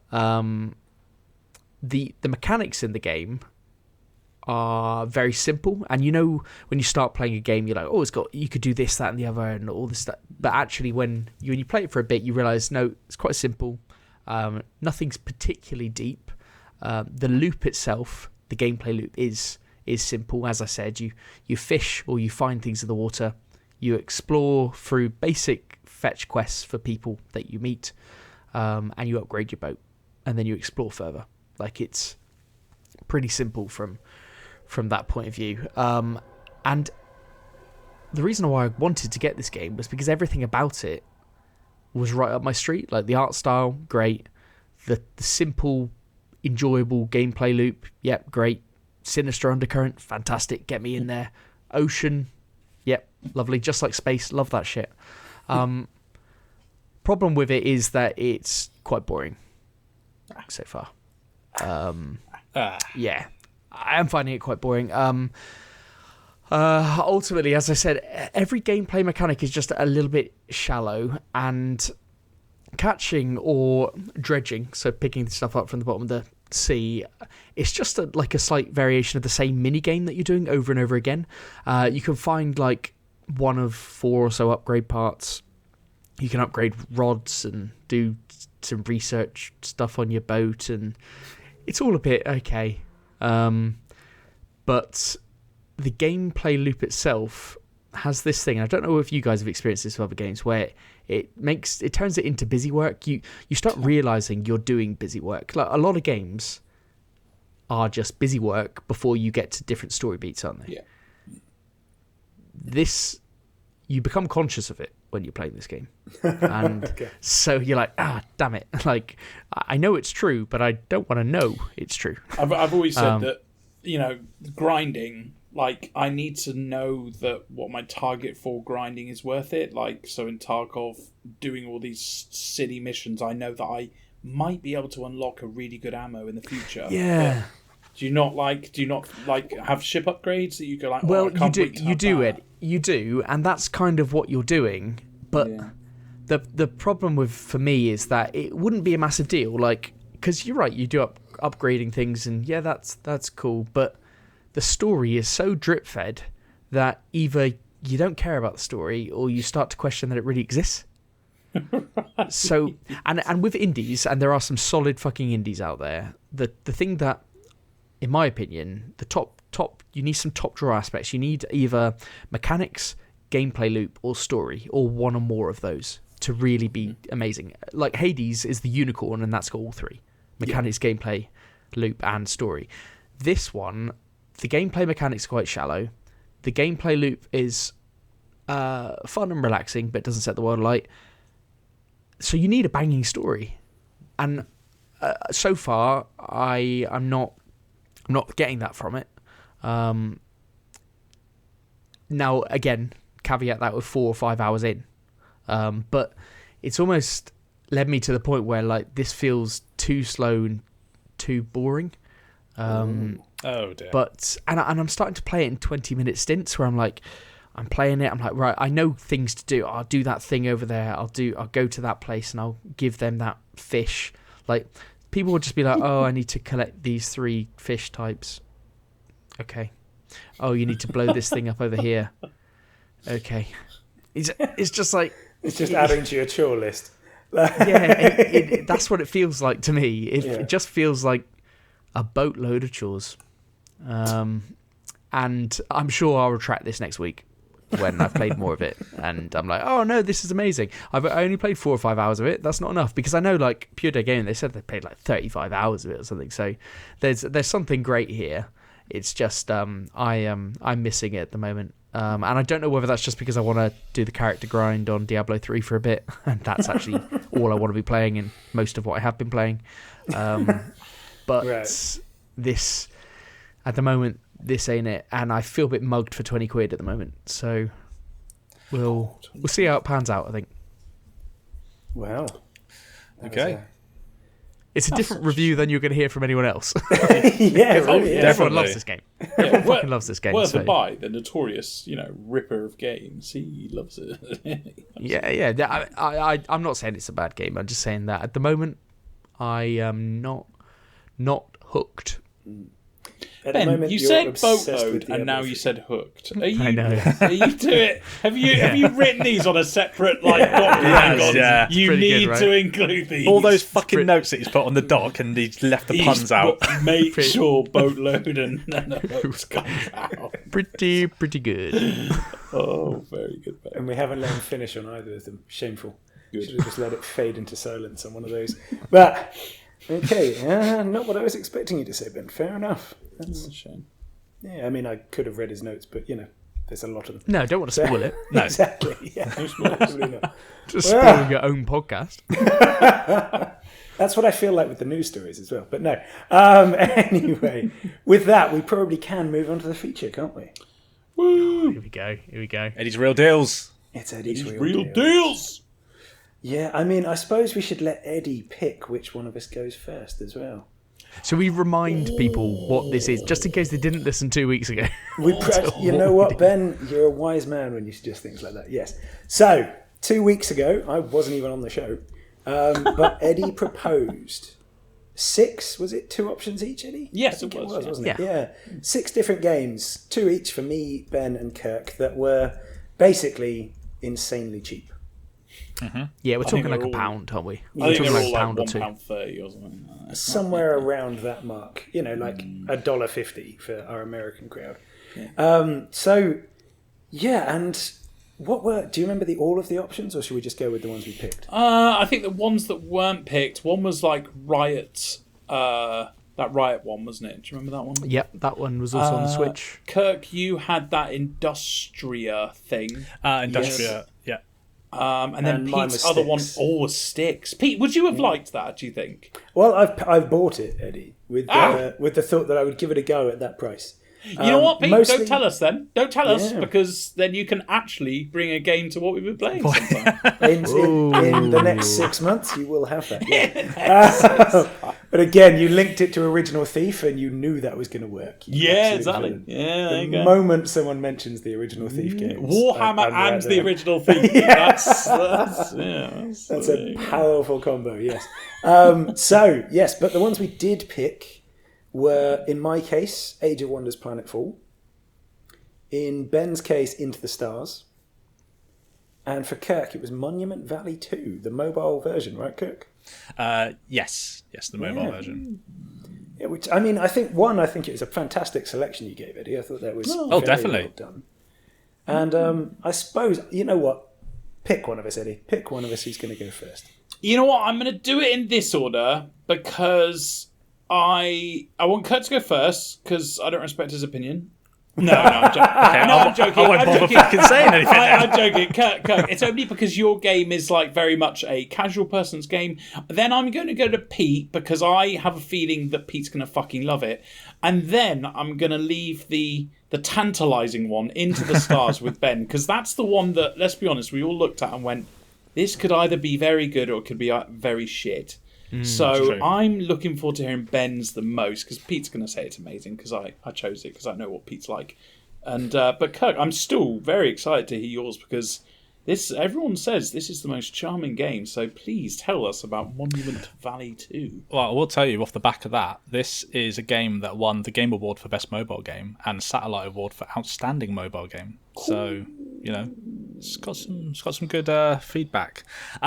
So basically, I did start playing this on my Mac because obviously we went through the whole thing. I was going to get Steam, wasn't I? But it was a bit of a faff, so I ended up buying it on the App Store because it was available there. Then for like 4 times the amount as well, wasn't it? Correct. My girlfriend said that getting Steam on your Mac is not a faff. Yeah, it's really easy. It's what is compatible. Okay, so she said if Kurt can't do it, he's an absolute dumbass. I don't know if she said that. Well, you can tell her to fuck off. All right. I don't know if she said that last bit. She may or may not have said that. I don't know. All right. Well, she can fuck off or she can't fuck off, whichever one fits the bill. So I basically I bought this. Sorry, Abby. She knows I bought this on the App Store. Started playing it on my Mac, and then I realised immediately that playing it with a mouse was actually the incorrect way to play it, because it's a bit of a faff.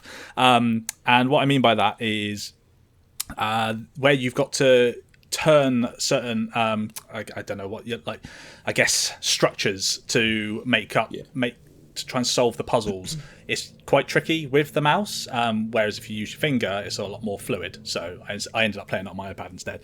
The art style of it is really, really nice. This is obviously we said it was. We all said that, didn't we, a couple of weeks ago? Yeah. It's probably one of the nicest isometric style games I've seen. I did kind of liken it a bit to Tunic, just because of the colorway,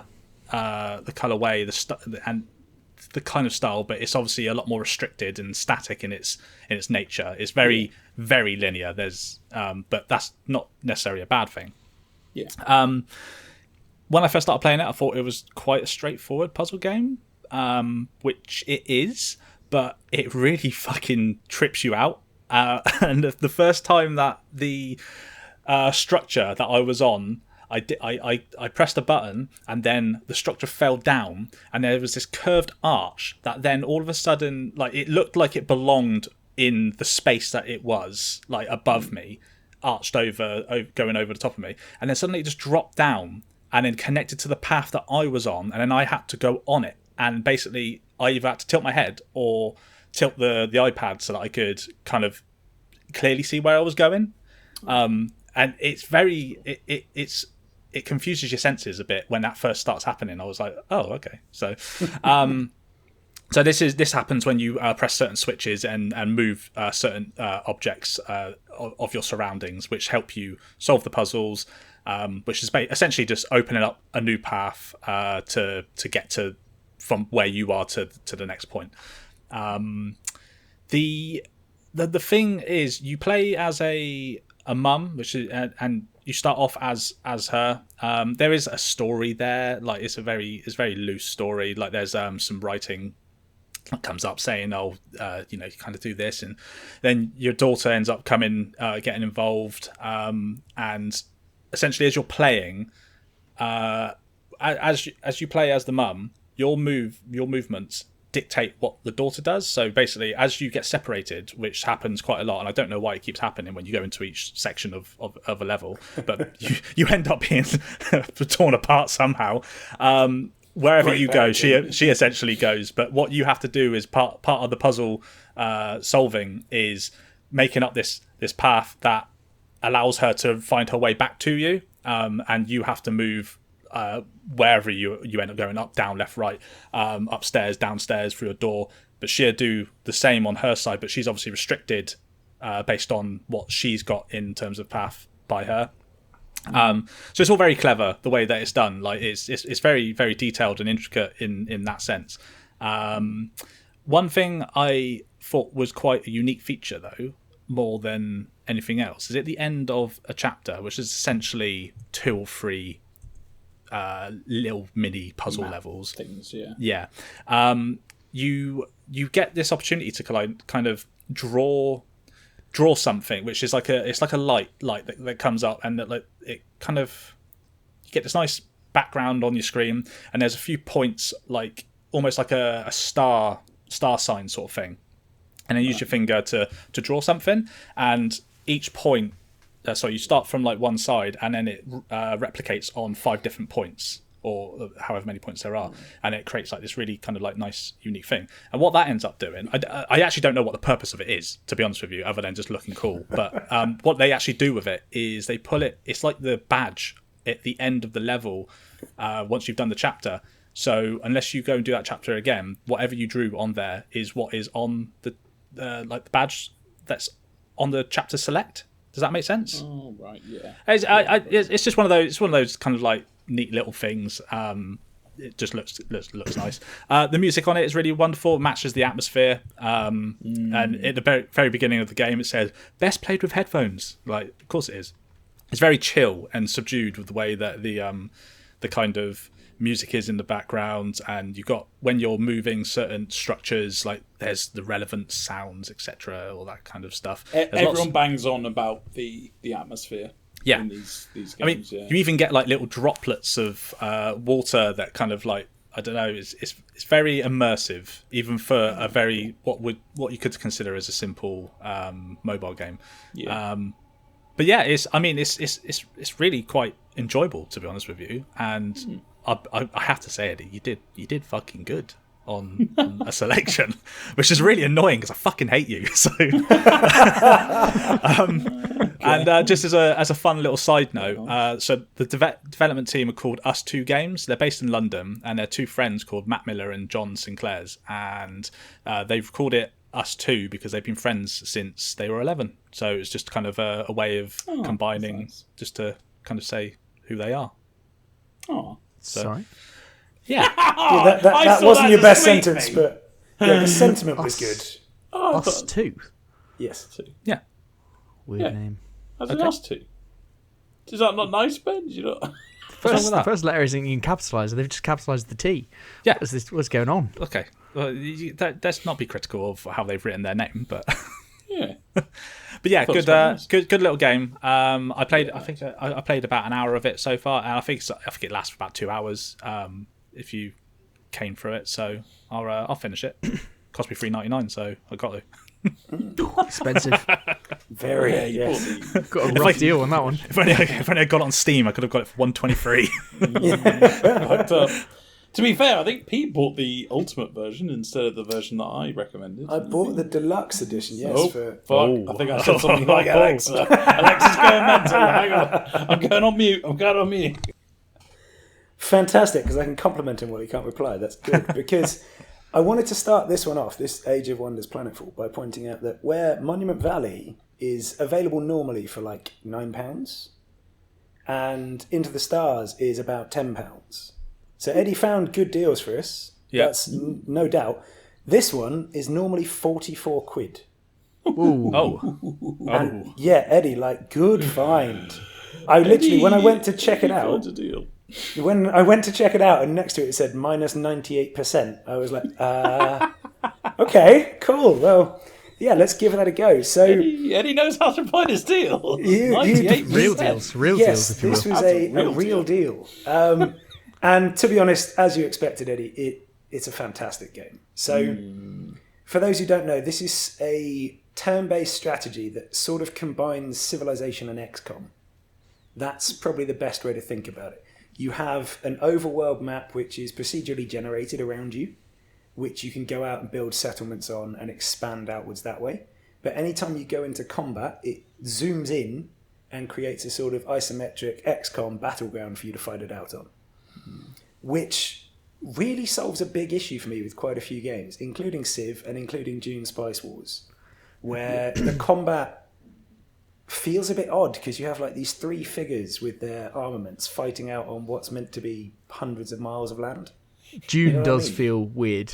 Civilization even more so, to be honest, because you're meant to have this planet, and your cities are already far too large, in my opinion. But the fact that you're then fighting a battle over what must be like 1,000 miles is like, this is a bit weird.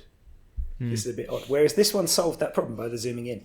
And the level of detail is really impressive as well. So your armies are, at the beginning at least, up to 6 units. Each of those units will have different abilities that work in unison, including some really good ways of like setting up a gun line, using cover, using reactive shooting as well as the rest, and then flanking maneuvers.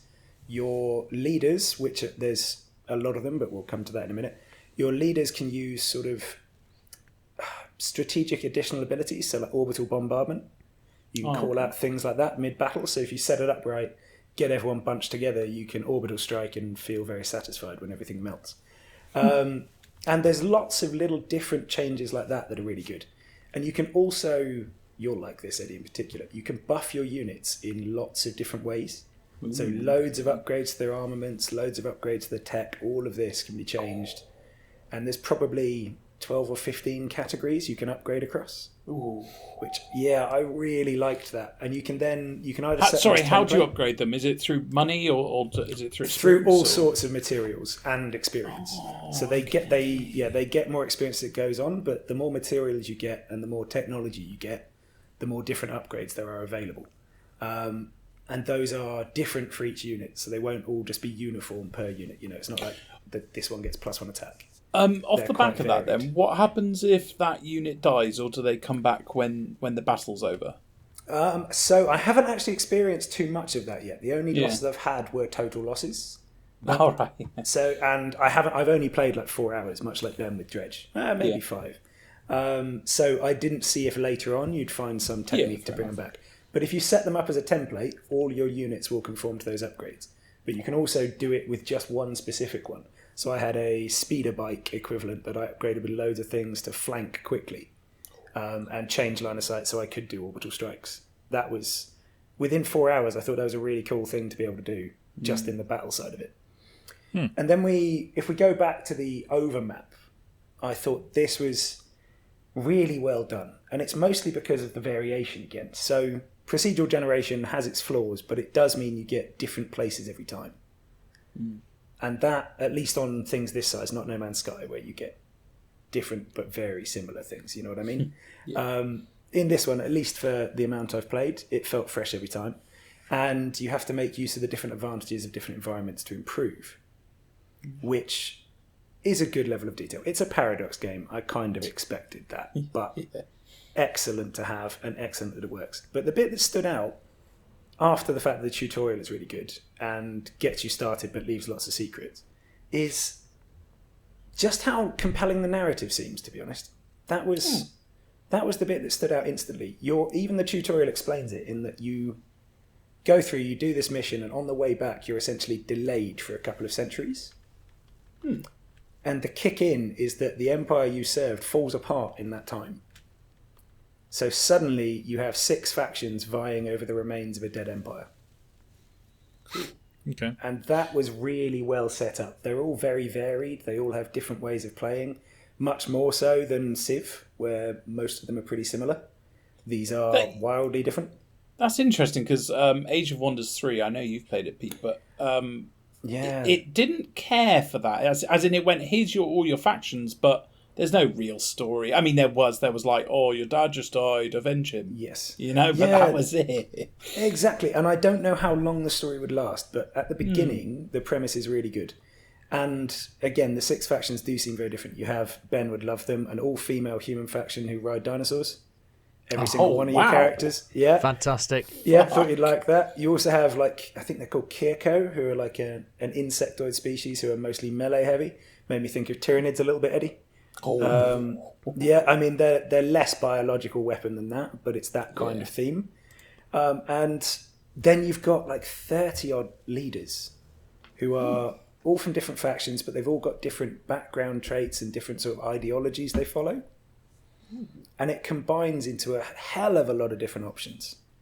Okay. Like a huge amount of different options. And yeah, I just came out of like an afternoon session playing this going, what a bargain. Good find. Like, again, 98% reduced. That is very impressive. This is a game that I think on release, I think I would genuinely pay like 25 quid for, if you know what I mean. Maybe even 30. Maybe even 30. The thing, of course, that left a bad taste in my mouth was the frustration here is it shows that Paradox can do more detailed combat, which means there's no excuse for Crusader Kings and Stellaris staying on really high scale. Shit. But yeah, I really wish they'd do something about that because it's the only problem with those games. But yeah, this one, a great find. Do you Fantastic. think you're 2 for 2? One final question: do you think it's better than Age of Wonders 3? Because I did love that game, absolutely loved it. So Age of Wonders 3, I didn't hold. Like I played maybe 10 I know hours. you like this setting more, don't you? You love the space kind of. I do, but I love the fantasy setting as well. Yeah, you do. It was just the Age of Wonders 3. Sorry, it felt more samey very quickly. Yeah, for me. Whereas this one hasn't had that yet, but we are early days. Cool. So lovely.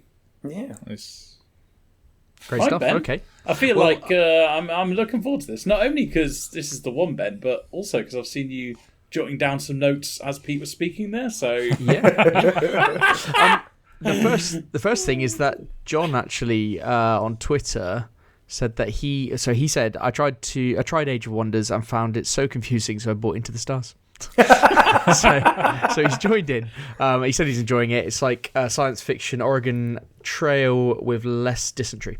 So fantastic. Yeah, there we go. So yeah, John's liking this game, and what I would say is so it's like a 3D immersive roguelike, I'd say. So you're commanding a ship, you have the last surviving humans on your ship, and your goal is to get across the galaxy to this planet, and you always start from the same point, and the end point is always across it. The map is just a straight go north to this planet, and you have to basically traverse through different zones which may be populated with like savage aliens that are after you. Basically, you've got a species that are after you that are just terrorizing your race, and they're out to kill you. So all the time you're trying to manage your resources, your crew, the population on your ship, whilst trying to fight off these aliens and go from planet to planet to gather resources. Because essentially it's a resource management game. So it's a resource management space simulation game. And the first thing that you do, and you'll love this, Eddie. I'm loving everything so far. Literally everything you've said. So you've got me hooked, Ben. So Reel me in. You pick your crew. So you pick I think it's 6-man crew. And there's like 20 people to pick from. And they've all got different stats and a little picture and a name. And you pick your crew member. And when you first start the game, you're like, okay, right, I don't really know which, so I'll just pick an assortment of, top on engineering, top on mining, top on pilot. Yeah, fine, get a couple of those in. And then you start playing, and then I had to restart the game like 3 times, obviously, as you would with these types of games. It doesn't hold your hand.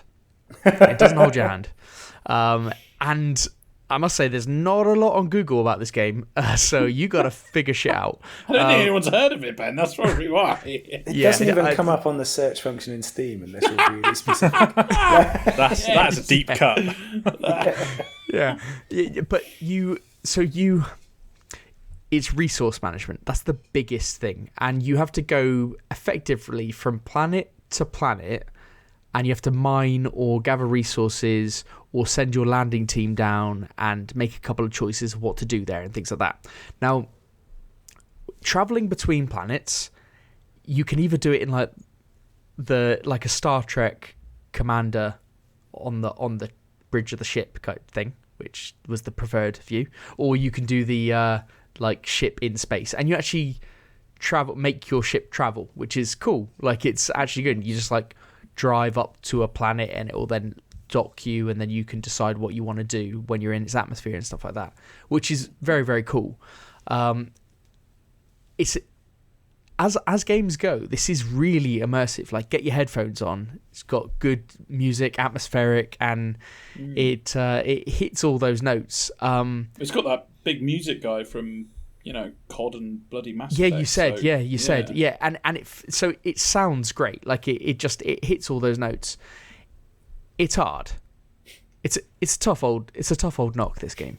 The randomness is quite you don't know whether it is random. So I'll give you a scenario. Like, you'll go and you'll land on a planet. You'll send down a landing crew, and you'll say, like, right, okay, it'll say, well, we found a signal beacon. What do you want us to do? And you say, like, get near the beacon. If it seems a bit sketchy, Scarpa. And then it'll just go like, failed, all your crew are dead. You'd be like, what? Oh, where did that come from? And people just die. Like you'll be like, oh, can you can you land over there? Or like the mining crew, you say, oh, can you mine? And it'll say like, chance of success 80%. Okay, that's pretty good. It's pretty. Oh, they're dead. Right. Okay, that's cool. Or it'll be like, oh, they've been injured, and you have to work very hard for them not to die. And it seemed like on my playthroughs that it was almost like there was a randomness to it, but the randomness was savage. Like, you just fucking like the percentages weren't right. it felt harsh, but I think that's just learning the game. I think you just have to learn, like these games where you almost know how to play the game. You have to know how to play it, like what your decision should be and stuff like that. You need to cock up enough times. But I got to one point where I was attacked, and I literally had like one crew member just manning like everything, and bless him. and it was just a savage beating. But when you do have combat in this game, which is actually quite fun when you understand it, because as I said, Google is very little help. But it's all to do with like, so you got these aliens that are attacking, and it's all to do with the lights on their ships. So they can attack you with like red, yellow, or blue missiles, and if they're attacking you with a colour, you need to defend with the same colour. Yeah. And then you need to attack with a different colour. And it's actually, when you've got 3 alien ships attacking you, and you've got multiple crew members on the guns and stuff, like, that's pretty cool, actually. And when you actually win a fight against 3, and you're like, yeah, okay, I did that. Like, that was well timed as well, when you just flick it over to defend, because sometimes the enemy ships, there'll be different colours. And so you've got to flick between the two and stuff. So it's almost like edge of your seat action at some points. At the other points, it's really slow. So, but it's actually quite nice, because it adds to the immersion that it's actually slow in between things. And then the battle happens, and then it's not like the battles are quite static in how they look. Like, the ships just appear in front of you and stuff. It's not like, but it's quite tactical. This game really reminds me of another game that I've spoken about before called Tharsis, which is also a space-based game. That's more of a dice rolling game, but it's just as brutal, with people dying and having to like deal with decisions. So this game also has decisions in where, like, it will say one person in your population has been caught as a peeping Tom, and you have to send one of your crew members down who's got good commanding kind of like experience. Is that an actual deal with them. Example? Yeah, this is an There's example. a Kirk on the fucking ship, is there? Thanks. Cheers, mate. But so you've got that stuff to deal with, and then you can level up they've all got individual stats and stuff. You can level up those stats as you go, so they get better. So you get attached to your crew members. So if you make a stupid decision, but it actually led me to like be like, oh, I don't want to send them down because I don't want to risk. And you actually don't want to take risks, because if you've invested in certain people and they've gained extra stats and stuff, you're like, oh, this could be... You can gain people along the way. You can land on planets and there'll be like a person. And it says when you make different choices when you're on the planet, it'll say like what the reward could be, the potential reward, and it might say like additional crew member, and that's when you can like gain a person back or swap someone in. But definitely the first couple of times I got used to knowing what stats, what type of crew you needed to like be able to do well in the game. But the main thing for me is it's massive resource management, like fuel or like random. You just be going around, you'd be like, okay, that's quite good. I've got some good resources there. Like to mine on a planet, it's a mini game. Cool. And it's actually quite a good mini game where the mine comes down and you have to like swerve in with your keyboard, where you have to swerve between and not get hit by like a block, which will then break your mining equipment, and that's all the resources you get. So you get resources, and then it'll just, when you're just flying around, it'll say, the oxygen filter is fucked. Okay, well, how do I sort that? Google it, Ben. Google that. How do I sort that? Some obscure YouTube video from 6 years ago. No, like, I don't know. I think it's one of those things when you figure out all the mechanics. Like, you have because I think a run in this can be done in like 2 to 2.5 hours. All right. But it's, I think it's a 3D immersive roguelike for serious fans of the space kind of genre. I think there might be, when you get deep into it and you've played it enough, you might be like, the randomness of events I don't like, or you'll figure it out a bit, and you'll then be able to give a proper review on the mechanics of whether they work. From my point of view, it was just savagery, getting killed, restarting, starting again, getting a bit further, restarting. It was just a continuous learning of the game. So I think it would take, but that's the joys of it, really. So, but it was a good game. Game. You know what's quite sad is I know when I'm going to like a game because I restart a fuck ton at the beginning. Yeah. I think it's even. I even play games and I feel angry like restarting loads of times, but then 10, 20 hours down the line, I go, I restarted a lot, but I think it's because I wanted to get it right, and therefore I liked it. While if I subconsciously didn't like it, I probably wouldn't have gone restart it. I probably would have gone turn it off and play something else. So yeah. Well, this game is definitely one of those. It's micromanagement heavy, but it's a testament to it is probably that I knew that I had to play this for the podcast, and I left it kind of till mid last week, I think, or something, and hadn't really played. Wasn't because I had Dredge or was gonna get Dredge, and I was like, okay, well, let's start playing this, and I was very surprised by how much I enjoyed it, and it's actually one that you could really get into. So for the price of £1.24 or whatever it was, it's exceptional, isn't it? So another great find in Eddy's Real Deal. Yeah, we didn't make this fair, really, did we? Because for £1, I should have made, I don't know, like £5 games, or maybe even like a £9 game or something. But... well, you could take the chance on a £9 game. Exactly. Oh. For £1.30, none of you were to go, wasn't worth it. I've wasted £1.30. That's true. No, that's true. It's very harsh to be, because you could be harsh on these, couldn't you? And you could be like, oh no, that's bullshit. That wouldn't work. But I think games like this one, Into the Stars, you have to play it a lot to understand the mechanics and the percentages and what to do when and stuff like that. So you can't really criticize until you've tested it to a degree where you can go, right, I've enjoyed my time with it, but I don't like it because of X. But I'm not at that stage yet. Well, funnily enough, I reckon it's probably in a similar way to how Eddy or I play RimWorld, for instance, that once you've got everything right, you'll kind of be like, oh, I'm done with this. Because half the struggle is half the fun of it, and the struggle is the dying because you didn't get something quick enough. I was thinking that, Pete. I was thinking if I understood all this stuff, would you just know what to do? Yeah, and you know what I mean. Like you just sail through. Exactly. Yeah. Yeah, I'm playing a lot of Starbound right now, and a lot of the stuff that I googled at the beginning. In fact, I've got a whole set of fucking tabs all at the top, like explaining how to get tenants and stuff. Now I know it all. It's second nature. But you know what I'm going to end this feature on? This is a weird thing. Is if you were the developer and you created this game and it's the day of release, what would you not feel guilty about charging? Because if I said, what would you pay for this? I think that's all, it's all opinions. But if you were the developer, you made this game, what would you... Ben, let's start with you as you went first.